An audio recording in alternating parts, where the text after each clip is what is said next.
Welcome to Know This Live. I'm Zinhle Essamuah. This week, the trial of Derek Chauvin began, and eyewitnesses to the death of George Floyd have been presenting emotional testimony against former Officer Chauvin.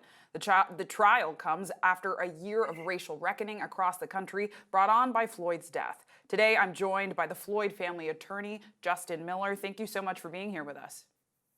Thank you for having me. Yes, and I want to start with something you've said. You said this trial is about America being America for all Americans, not just some of us, all Americans, and it can be that way. It should be that way. Aside from justice for George Floyd, what is at the heart of this trial and for the country after a year of what has been a very intense racial reckoning? Right. So I think systemic racism in America has been a problem since the beginning of this country. And to defeat it, we have to recognize it. And the whole situation that with George Floyd and the protests that occurred and the way the world, kind of stood up and took note of it really is our chance to kind of fight it. So I don't want people to get caught up in the weeds of the case because it is a very important case and it's very important to Mr. Floyd, the country, Minneapolis, and his family. But there is a bigger problem of systemic racism in America, and I think that this is an opportunity to try to tackle some of that too. And you've also said that this isn't the case of George Floyd. This isn't George Floyd's trial. It's Derek Chauvin's trial. What do you mean by that? Why are you making that clear distinction?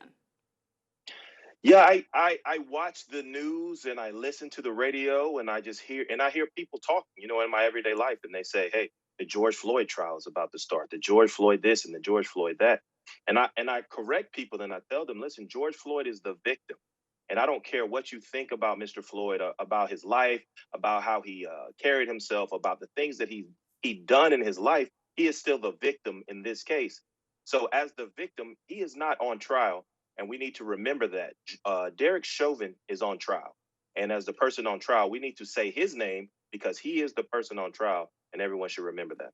And it's interesting to me that you said earlier, right, that racism will be at the core of this case as well. I know that the jury selection was a long process, and it's one of the most diverse juries we've seen. It's actually more diverse than the city of Minneapolis itself. There's one black woman, two multiracial women, three white men, three black men, and six white women, all under the age, or excuse me, not all, seven are under the age of 40 years old. What role do you think, then, racism is going to play when it comes to the jurors making their decision? I hope it doesn't play a role at all.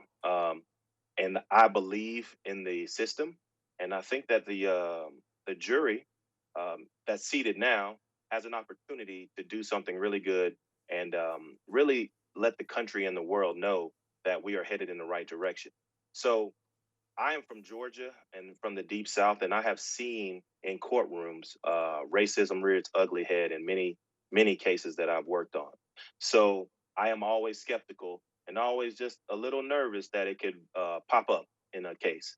So in this case, I want to make sure that it doesn't pop up, but it's always there and it's always in front of us, and so we just have to be vigilant to make sure it doesn't occur.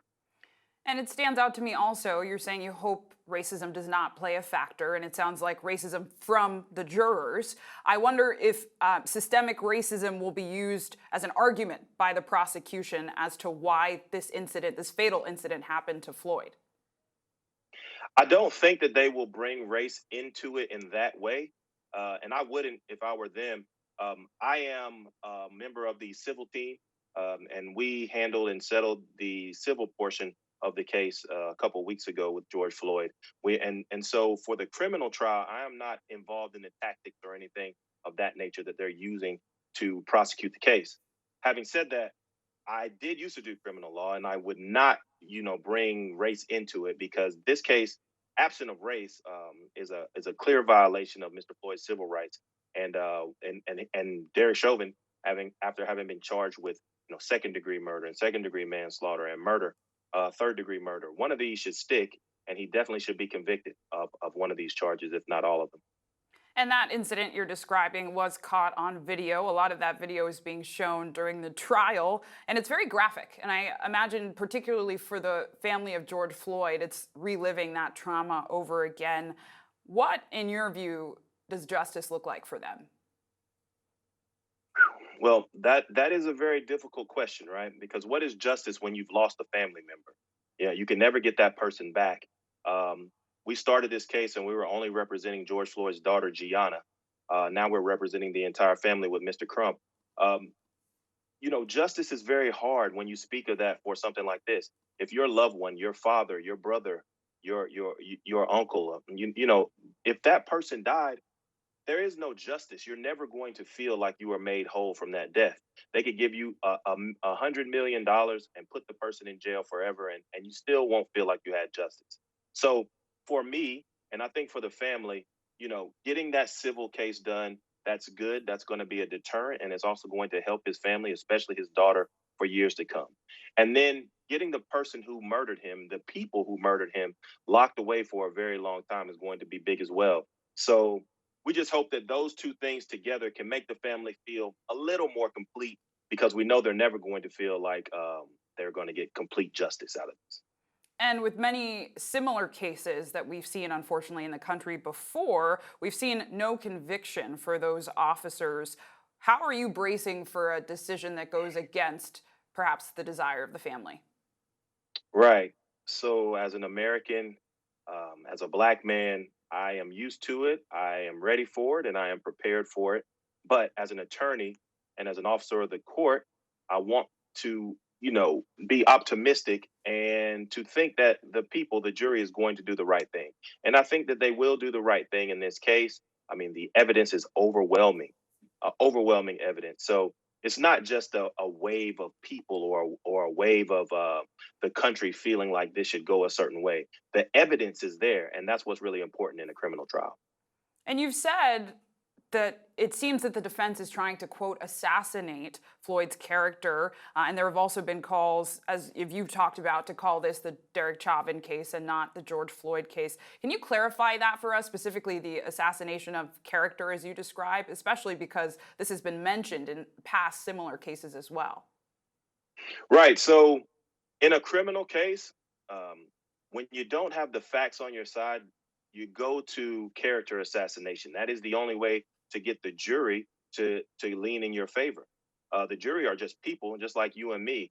So, if you tell a person, "Hey, this guy, this victim, is not worthy of you finding this other person guilty," if you tell a jury that, sometimes you will sway someone, and with a criminal trial you only need one person to believe that. So the defense is definitely going to slander George Floyd's character. They're going to talk about everything bad that he did in his entire life. What I would focus the jury on if I was the prosecuting attorney in the courtroom on this case is that none of that matters, and I'm sure that they will focus the jury on. None of that matters. A police officer is not a judge, jury, and executioner in this country, and so it doesn't matter what George Floyd did, what his background was. None of that matters. The only thing that matters is what happened that day for that 9 minutes and 29 seconds, as we know it to be now. And briefly, I know one legal expert also characterized the defense's approach as scapegoating eyewitnesses in the crowd. What do you make of that? Well, I mean, it's the exact same thing, right? There are several people who saw this, and I mean, the whole world saw it. The people in the crowd, they were just like you and I. They saw what was happening as well. So their testimony and the facts that they saw are hard to dispute. I mean, listening to some of those things, listening to the MMA fighter and the firefighter and the young ladies who were underage, listening to all of them, it paints a clear picture of what happened. And so the defense does not have anything to dispute that. The only thing they can do is dispute those people and why those people would have a reason to say what they're saying. So we knew this was going to happen from the beginning, and I think the prosecution is prepared for that. And wrapping up, I know that while the trial is not over, it seems the city of Minneapolis has been bracing for impact. I know there have been talk about the heightened security in the area. Given the emotions around the case, what's your message to the public, whether or not there is a guilty or non guilty verdict? Well, I would say that the public should wait, take everything in, watch what's happening, be knowledgeable about the facts and about what's going on in the case. However, you know, this movement is not just for America. This is a worldwide movement. Racism, systemic racism has to stop. So I would say the public needs to be vigilant and they need to let the legislators and their police departments and the people in power know that this is not acceptable and it will never be acceptable again in this country or any other country for that matter. Thank you so much. And I'd want to end. I know you talk and work closely with the family. What do they want to be remembered when it comes to George Floyd? Yeah, the family would really want everyone to just focus and remember that regardless of what you think about George Floyd personally, he had a family. He was a father. He was a person, not just a meme or a picture on a mural. He was an actual person. He had friends. He had people that loved him, regardless of what mistakes he made in his life.